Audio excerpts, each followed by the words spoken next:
자, 오늘은 특별히 침례가 있는 날입니다. 오늘 예배 끝나고 레드비치에 가가지고 침례식을 행할 것입니다. 그래서 다시 한번 우리 복음에 대해서 나누기를 원합니다. 특별히 구원받는 것에 대해서 그리고 침례에 대해서 말씀 나누기 원합니다. 제가 두 가지 중요한 질문을 드리려고 합니다. 첫 번째 질문이 뭐냐면 여러분은 구원 받으셨습니까? 네. 여러분 구원 받으셨습니까? 옆에 분에게 한번 인사해 보세요. 구원 받으셨습니까?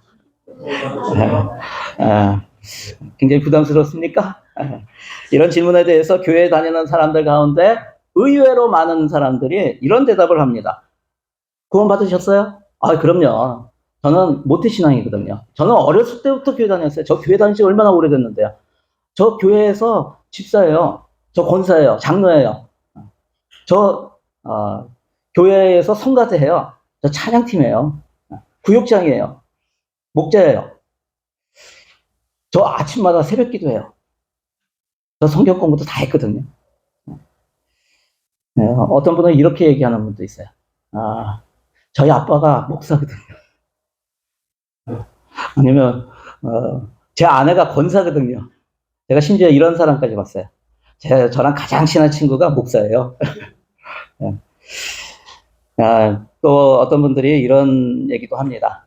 저는 병에 걸렸다가 죽을 것 같았는데 기도했는데 하나님이 살려주셨어요.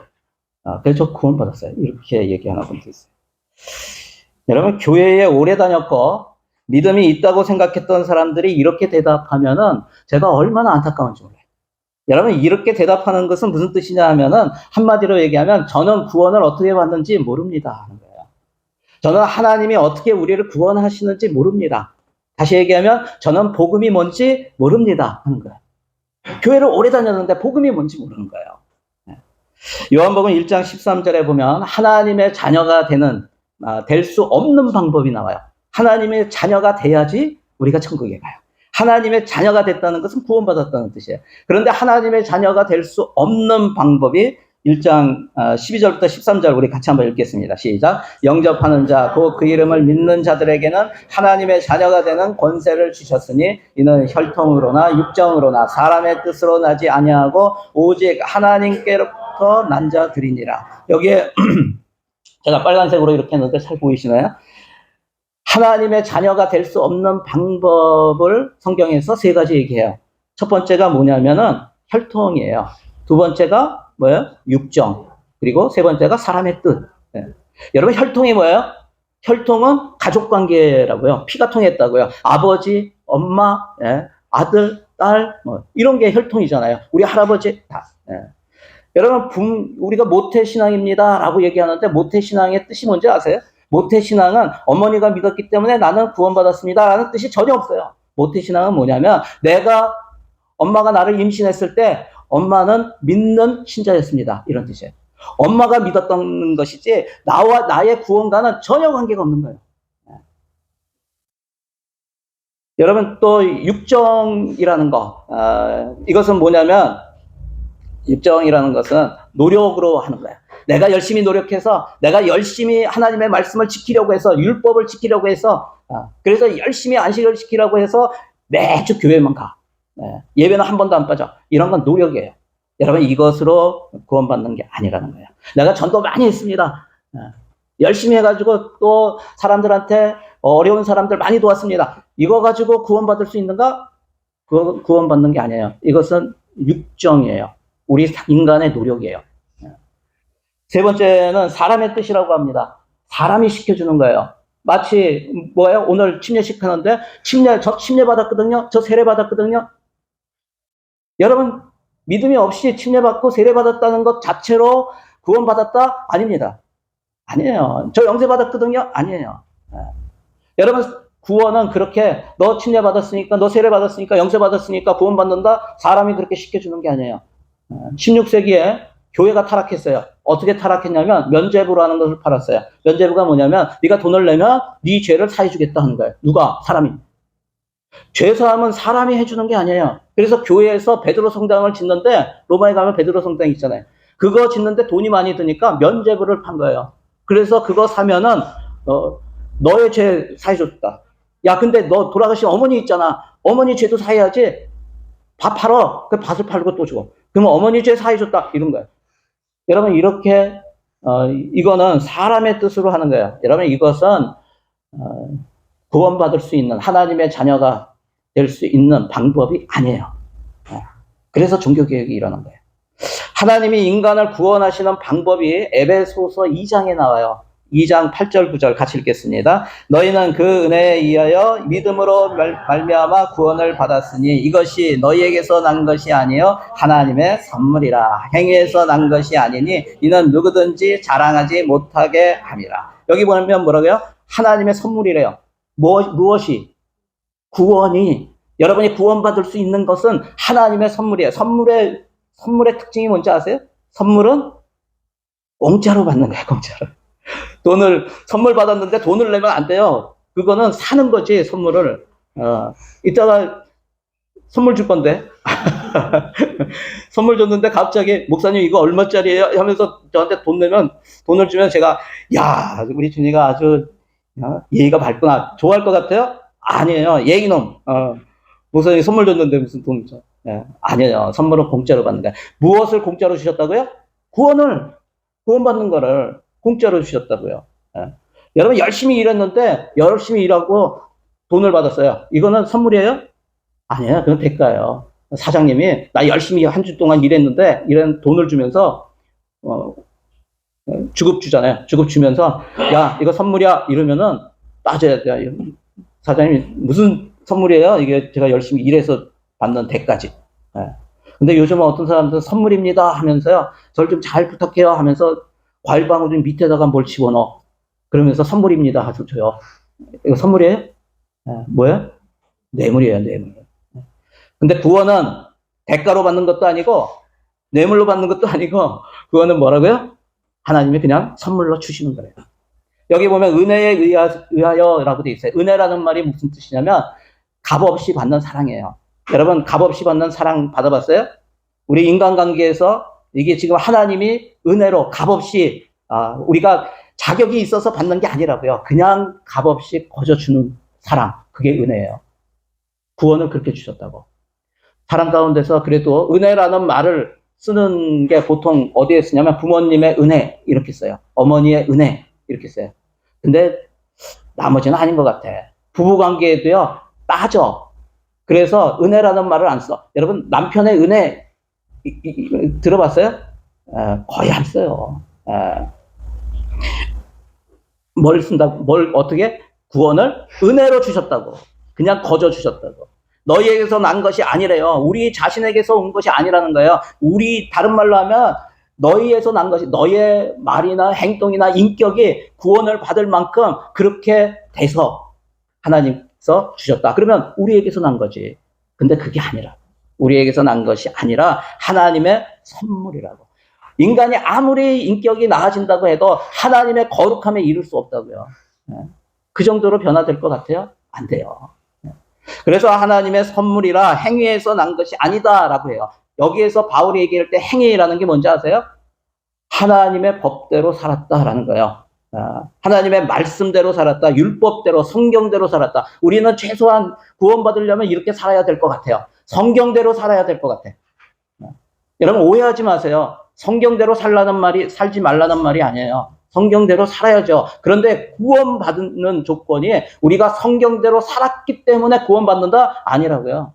성경대로 살 수 있는 사람도 없고 율법을 다 지킬 수 있는 사람도 없어요. 그래서 우리의 행위로 인해서 하나님이 구원을 주신 게 아니라고요. 하나님은요, 사랑의 하나님이세요. 우리를 살리기 원하세요. 아무도 멸망하는 것을 원하지 않으세요. 그런데 우리의 행위나 우리의 말이나 우리의 마음을 보면 하나님의 법에 어긋난다고. 계속 죄를 진다고. 그러니까 어떻게 해요? 하나님께서 우리를 구원하시기 위해서는 할 수 있는 딱 한 가지 방법이 하나밖에 없어요. 그건 뭐예요? 그냥 거저 주실 수밖에 없는 거예요. 선물로 주실 수밖에 없는 거예요. 그래서 아무도 자랑할 수 없는 거예요. 저는 전도를 많이 했거든요. 전도를 많이 했다고 구원받을 만큼 그 사람이 인격이 변해요? 아니라고요. 저는 교회에서 봉사 많이 했거든요. 기도 많이 했거든요. 여러분, 그거는 뭐예요? 다 자기를 자랑할 수 있는 거잖아요. 저는 새벽 기도를 한 번도 안 빠졌어요. 뭐예요? 저는 11조 한 번도 안 빠지고 냈어요. 이게 뭐예요? 자랑할 게 있잖아요. 구원받는 기준을 자기에게 두는 거예요. 여러분, 구원받는 기준을 자기에게 두는 게 아니에요. 우리는 태어날 때부터 죄인이기 때문에 자기한테 기준을 두면은요, 거기는 죄부터 시작하는 거예요. 죄부터 시작하기 때문에 구원받을 수 있는 사람이 아무도 없는 거예요. 여러분, 그래서 구원은 무엇으로 받는 것이다? 선물로 받는 것이다. 거저 주시는 것이다. 이 구원이라고 하는 선물을 어떻게 받는가? 선물을 줄 때, 여러분, 선물을 주면 어떻게 받아요? 이거 선물입니다 하면 어떻게 받아야 돼요? 감사합니다 하고 그냥 받으면 되죠. 감사합니다 하고 받으면 되는 거예요. 이게 받는 거예요. 이렇게 감사합니다 하고 받는 거를 뭐라고 하냐면 믿음이라고 해요. 따라해 보실래요? 믿음. 감사합니다 하고 받는 게 믿음이에요. 여러분, 구원이라고 하는 선물은 무엇으로 받는다? 믿음으로 받는다. 하나님의 자녀가 될 수 있는 유일한 방법이 뭐라고요? 믿음이라고. 구원을 받을 수 있는 믿음은 어떤 것인가? 여러분, 요즘은 믿음이라는 말이요, 많이 왜곡이 돼 있어. 잘못 쓰는 경우가 많아. 특별히 구원받는 믿음이 아닌 것이 많아. 근데 그거를 믿음이라고 생각해서 자기는 구원받았다고 하는 사람들이 많아요. 여러분, 구원받지 못하는 믿음이 있어요. 열쇠가 있는데요. 저희가 여기 열쇠가 있고 저 밑에쯤 열쇠가 있어요. 두 개를 제가 카피를 해가지고 갖고 있어요.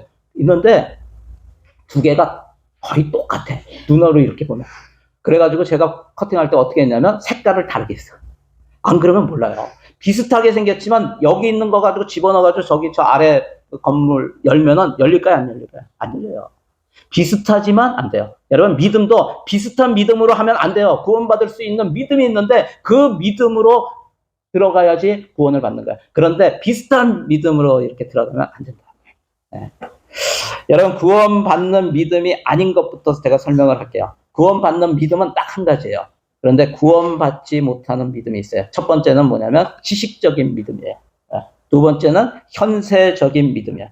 지식적인 믿음이 뭐냐면 지식적인 믿음으로는 구원 못 받아요. 이게 뭐냐면 어떤 사람이 그래요. 나는 하나님의 존재를 인정합니다. 나는 예수 그리스도가 하나님의 아들이심을 압니다. 저는 믿습니다. 여러분, 이 믿음이 하나님의 아들임을 믿습니다 한다고 그게 구원 받아요? 여러분, 아니에요. 그건 관계가 돼야 돼요. 하나님의 아들이라는 것을요, 알고 믿는 존재가 있었어요.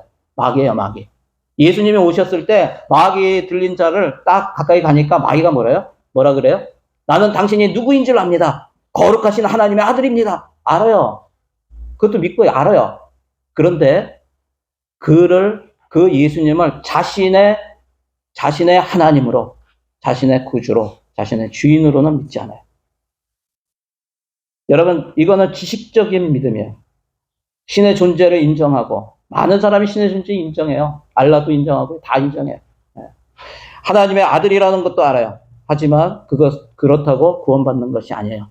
안다고 구원받는 게 아니에요. 이 지식적인 믿음은요, 구원받는 믿음이 아니에요. 현세적인 믿음. 현세적이라는 믿음은 뭐냐면 현재 이 세상에서 하나님의 역사가 일어나는 그 현재의 문제를 해결할 수 있는 믿음을 현세적인 믿음이라고 그래요. 어떤 분이 그래요. 목사님, 저는 믿음이 있습니다. 그래요. 왜 믿음이 있다고 생각하세요? 그랬더니 저는 기도하면 응답이 이루어져요. 제가 기도하면요, 하나님이 역사하셔서 내가 기도한 것이 이루어져요. 여러분, 제가 또 그런 사람도 있어요. 저 병 걸렸는데 기도했더니 하나님이 고쳐주셨어요. 굉장한 믿음이에요. 좋아요. 그런데요, 그거는 구원받는 믿음이 아니에요. 많은 사람들이 이상하게 생각해요. 그거 가지고 믿었다고 생각해요. 하나님이 기도하면 응답해 주시니까. 여러분, 하나님은 사랑이세요. 하나님은 긍휼이 많으세요. 그래서 여러분이 정말 어려운 상황에서 간절하게 기도하면요, 하나님이 들어주세요. 역사하세요. 그런 경우가 있어요. 그렇다고 그 사람이 구원받았다는 건 아니에요. 이 땅에서 이루어지는 문제나 어려움을 극복할 수 있는 믿음은 될 수 있어요. 하지만 구원받는 믿음은 아니라고요. 근데 많은 사람들은 이런 믿음은 원해. 현재 이 땅에서 일어나는 어려움을 해결하는 믿음을 원해. 그런데 구원받는 믿음은 안 오는 것 같아. 여러분 바보 같은 거예요. 여러분 구원을 받아야 돼. 영원한 삶에. 이 땅에서 몇 년이에요? 길어봐야 100년. 100년의 인생과 영원이라는 인생은 그냥 비교할 수 없는 거예요. 영원이라는 인생을 준비하는 믿음이 뭐냐면 구원받는 믿음이에요. 그런데 지식적인 믿음, 현세적인 믿음은요, 영원을 준비하는 믿음이 아니에요. 네.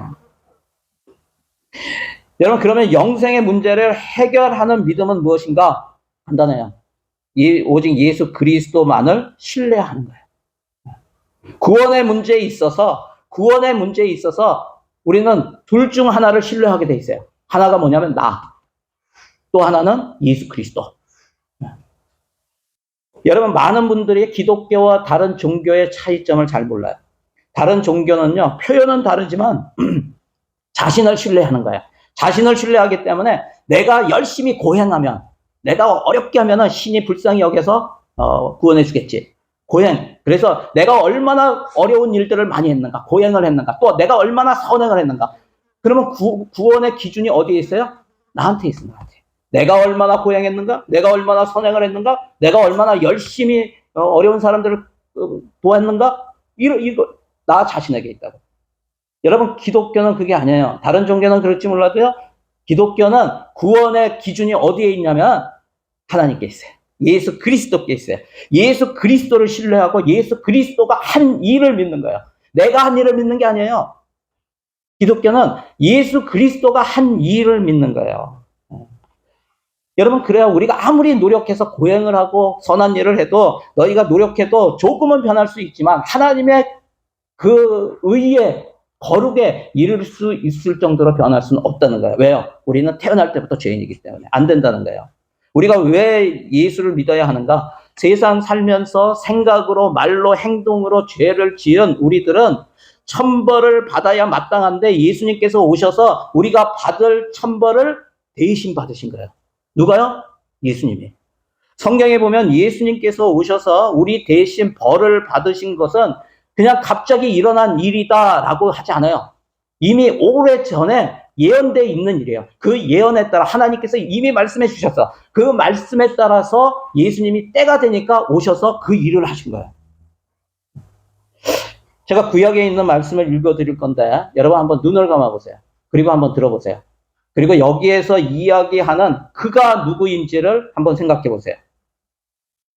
그는 멸시를 받아 사람들에게 버림받았으며 강고를 많이 겪었으며 질고를 아는 자라. 마치 사람들이 그에게서 얼굴을 가리는 것 같이 멸시를 당하였고 우리도 그를 귀히 여기지 아니하였도다. 그는 실로 우리의 질고를 지고 우리의 슬픔을 당하였거늘 우리는 생각하기를 그는 징벌을 받아 하나님께 맞으며 고난을 당한다 하였노라. 그가 찔림은 우리의 허물 때문이요 그가 상함은 우리의 죄악 때문이라. 그가 징계를 받음으로 우리는 평화를 누리고 그가 채찍에 맞음으로 우리는 나음을 받았도다. 우리는 다 양 같아서 그릇 행하여 각기 제 길로 갔거늘 여호와께서는 우리 모두의 죄악을 그에게 담당시키셨도다.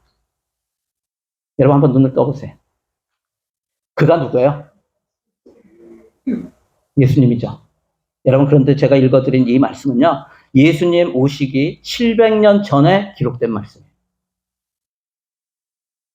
이미 예언되어 있던 거예요. 예수님께서 십자가에 달려서 돌아가시기 전에 뭐라고 하셨냐면 다 이루었다라고 말씀하셨어요. 다 이루었다. 이게 헬라어로 테텔레스타이라는 말이에요. 이것은 상업적인 용어예요. 상업적인 당시에 어떤 일이냐면 누가 돈을 빌리든지 곡식을 빌려요. 그러면 차용 증서를 써줘요. 언제까지 얼마를 이자 얼마 해서 갚아라 하고 차용 증서를 써줘요. 그래서 그 기간이 되면은 자기가 빌린 거랑 이자까지 가져와서 그 차용 증서를 가져와요. 그러면 확인해가지고 거기에다 뭐라고 쓰냐면 테텔레스타이라고 써요. 뭐라고요? 다 갚았다. 예수님께서 십자가에서 죽으시면서 테텔레스타이 그랬어요. 내가 다 이루었다. 다 갚았다라는 거예요. 뭘 갚았어요? 내가 받아야 될 천벌을 예수님께서 대신 그 죄의 빚을, 죄값을 예수님이 대신 다 갚았다는 거예요. 그렇기 때문에 그래서 하나님의 공의가 이루어졌고 이제는 구원을 선물로 주실 수가 있게 된 거예요. 제가 처음 하였던 질문 다시 할게요. 여러분 구원 받으셨어요? 혹시 아직도 저는 오래전부터 교회에 다녔습니다. 저는 주님 뜻대로 살려고 애도 썼고 성경대로 살려고 했습니다. 저는 가능하면 좋은 일로 남을 도우려고 했습니다. 저는 교회에 한 번도 안 빠졌어요. 저는 11조도 헌금도 매주 냈습니다. 이런 거 가지고 저는 구원받았습니다. 라고 한다면 여러분 아직도 복음을 모르는 거예요. 뭐예요? 여전히 구원을 받는 신뢰의 기준을 어디에 두냐면 나 자신에 두고 있다. 내가 얼마나 했는가. 여러분 신뢰의 기준이 구원이라고 하는 것은 나에게서 예수 그리스도께로 넘어가는 거예요. 이제는 무엇을 신뢰하냐면 예수님께서 이 땅에 오셔서 내가 받아야 될 천벌을 대신 받으셨습니다. 나는 그것을 믿습니다. 주님을 믿습니다. 그렇게 합니다. 여러분 그랬을 때 주님께서 구원을 선물로 주신 거예요.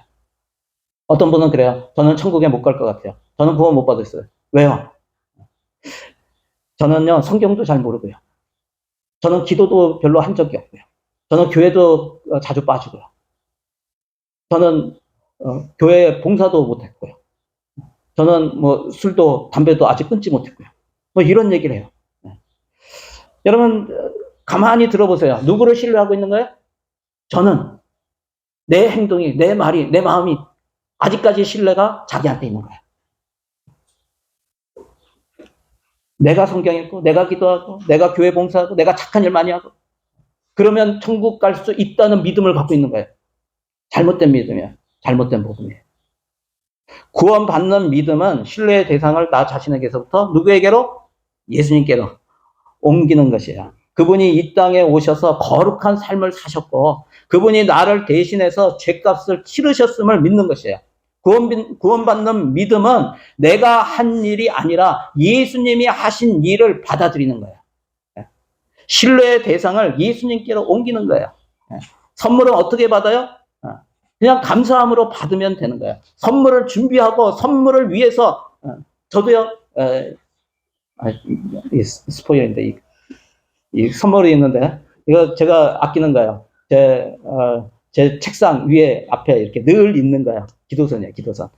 제가 2개 있는데 종류가 다른데 좋은 거예요. 이게 좋은 거를 제가 이거 하려고 제가 또 박스 사러 갔잖아요.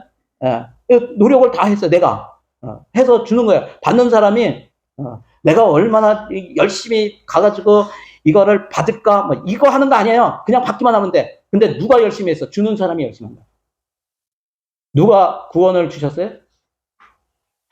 하나님이 독생자를 보내셔서 십자가에 달려서 죄값을 다 치르게 하셨다고. 우리는 그가 한 거, 열심히 하셨구나. 그분이 나를 위해서 이렇게 준비하셨구나. 그럼 받으면 되는 거예요. 그냥 감사합니다. 여러분 요한복음 1장 12절 같이 읽겠습니다.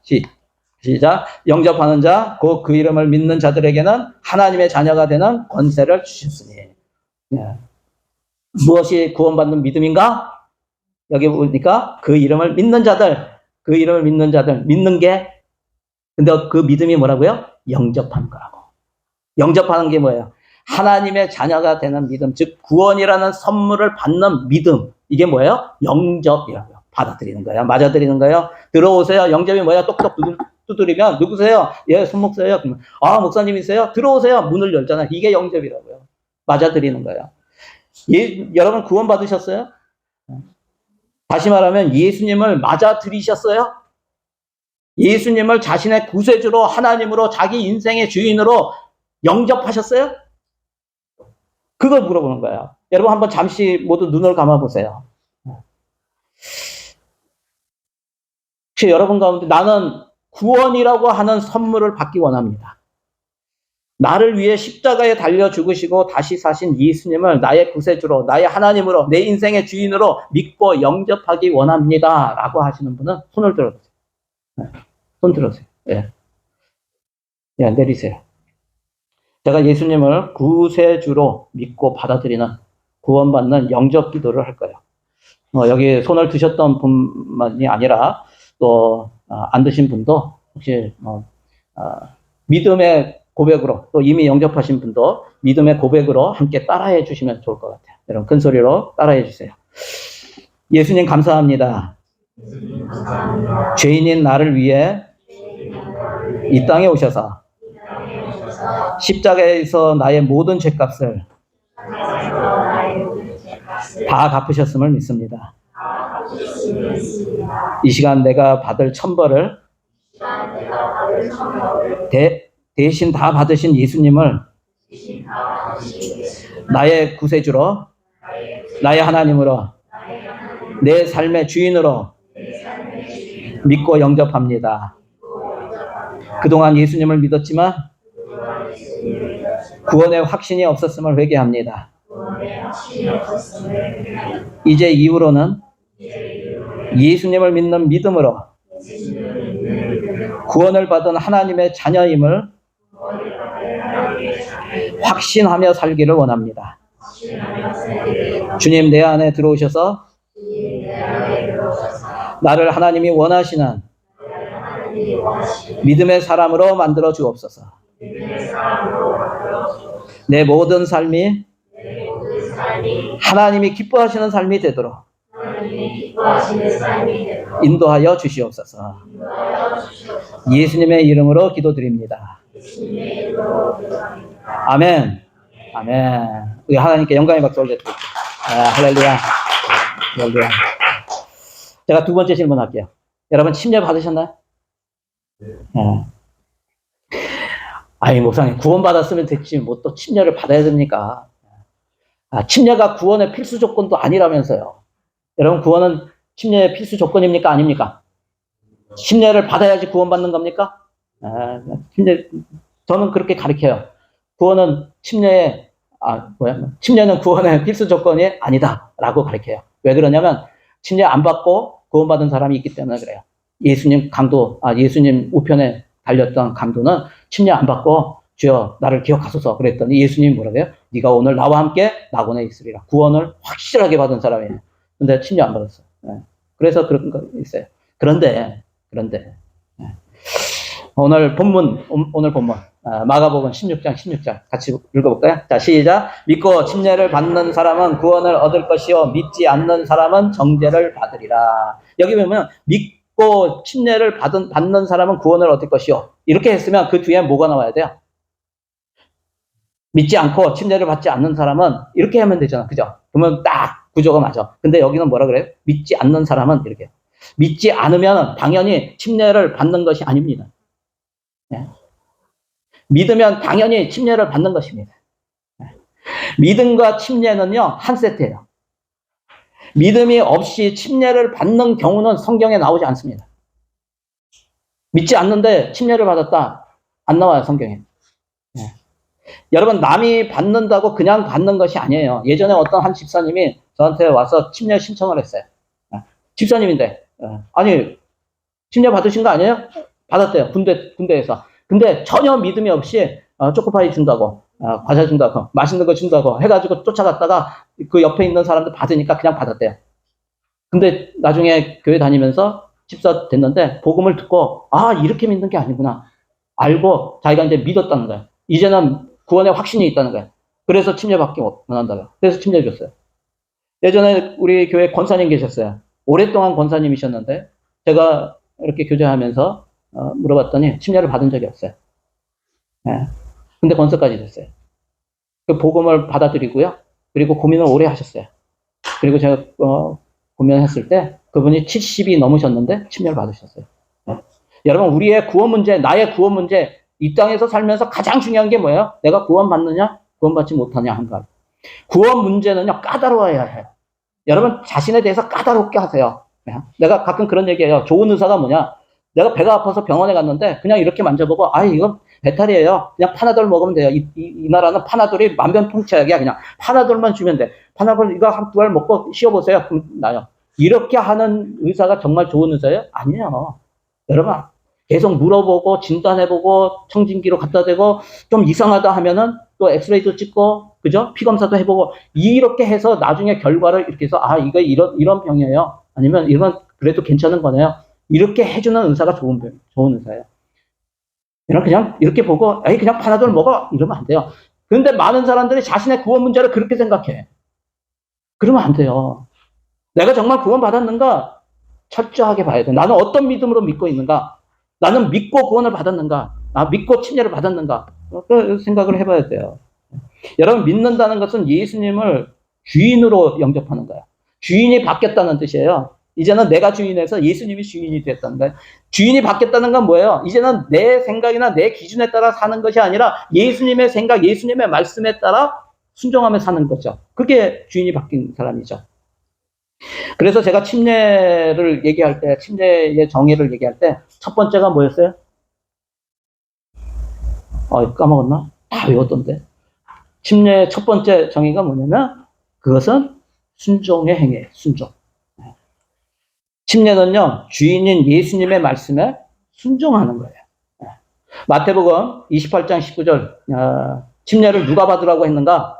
같이 읽을까요? 시작. 그러므로 너희는 가서 모든 민족을 제자로 삼아 아버지와 아들과 성령의 이름으로 침례를 베풀고. 누가 한 말이에요? 예수님이 하신 거예요. 예수님이 승천하시기 전에, 이 땅을 떠나기 전에 마지막 유언과 같은 말을 한 거예요. 이것을 대명령이라고 해요. 이 예수님의 명령에 순종하는 거예요.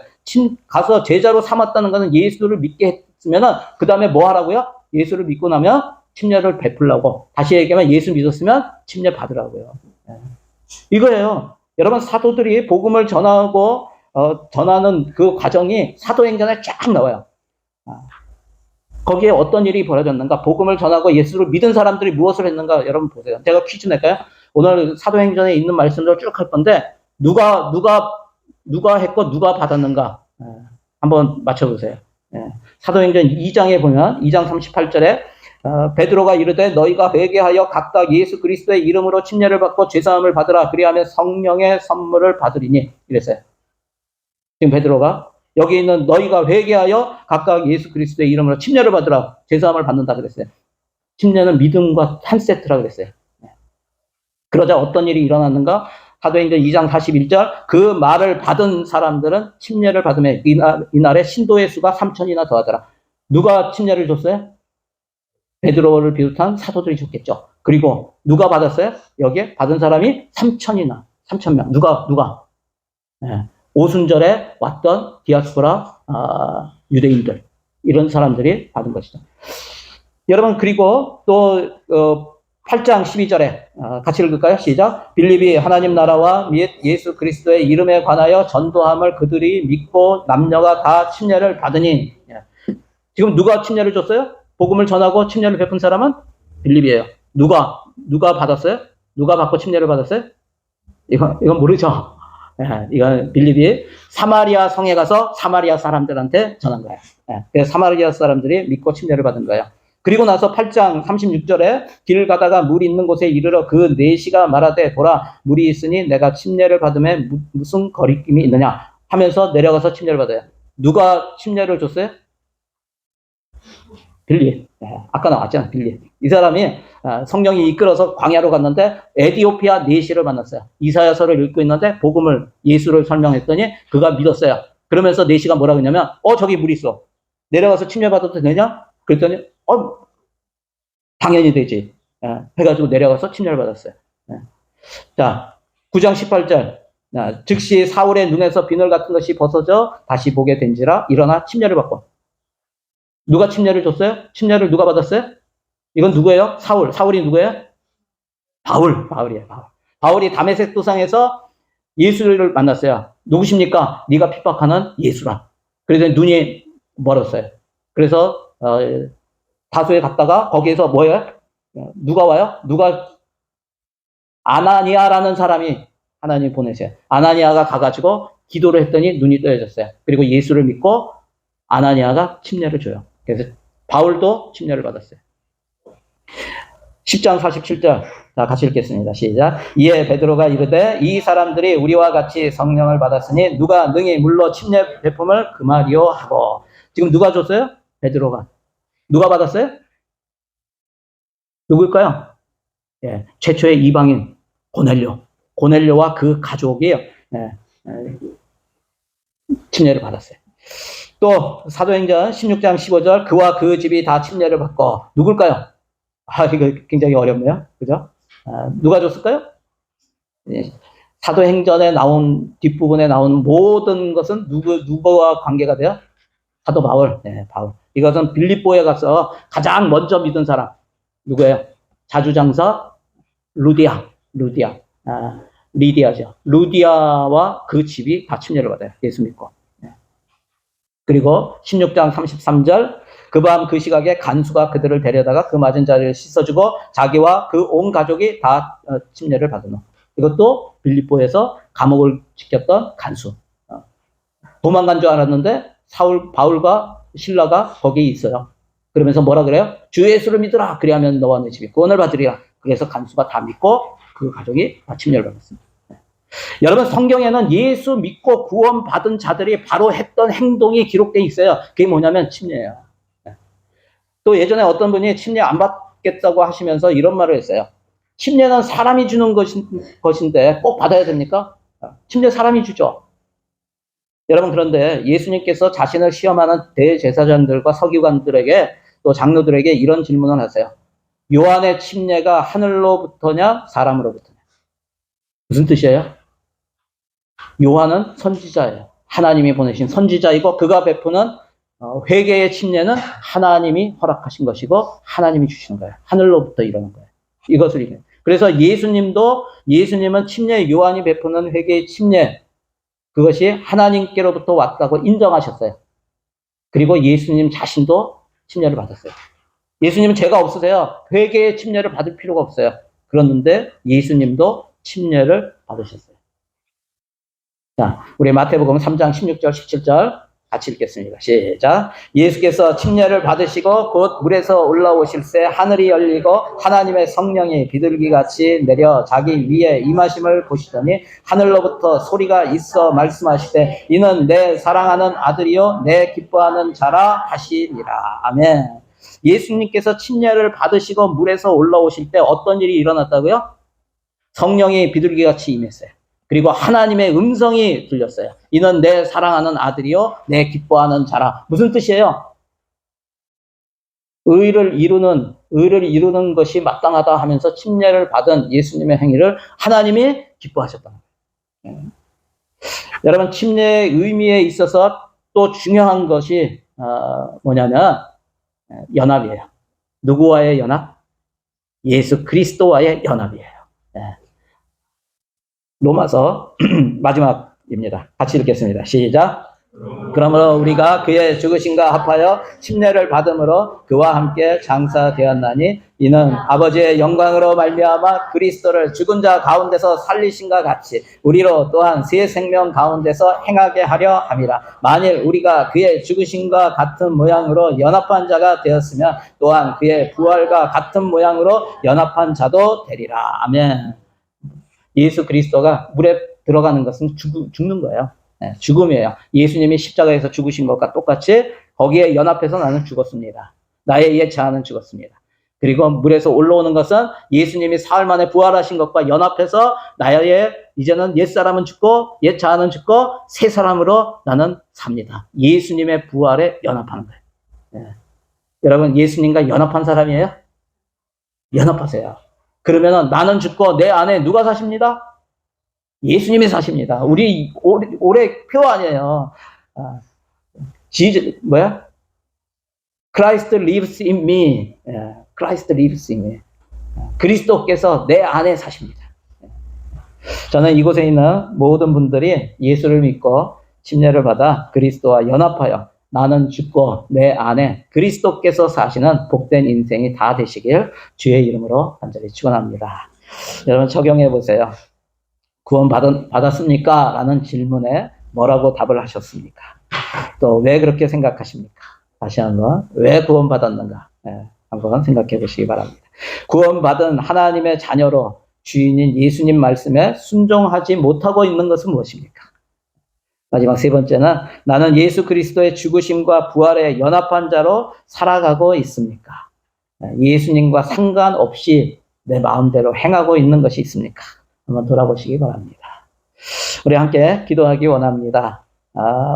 오늘 합심 기도는 저기 성찬이 있어서 길어지기 때문에 그냥 제가 기도하고 마치겠습니다. 네, 기도하겠습니다. 하나님, 이곳에 있는 모든 한 사람 한 사람 심령마다 바른 복음을 듣고 예수 그리스도를 예수 그리스도께서 하신 일을 믿고 그분을 신뢰하며 또 그분을 자신의 주인으로 하나님으로 또 구세주로 믿고 영접하여 하나님의 자녀가 되는 그러한 놀라운 은혜를 주심을 믿습니다. 하나님의 자녀로서 이 땅 가운데 살아가며 예수 그리스도와 연합한 삶을 살아가게 하시고 자기 자아로 살지 않게 하여 주시고 나는 죽고 오직 내 안에 예수 그리스도 그분의 뜻에 순종하며 사는 그런 복된 인생 될 수 있도록 주님께서 이끌어 주시고 역사하여 주시옵소서. 그렇게 하실 주님을 찬양합니다. 예수님의 이름으로 기도드리옵나이다. 아멘.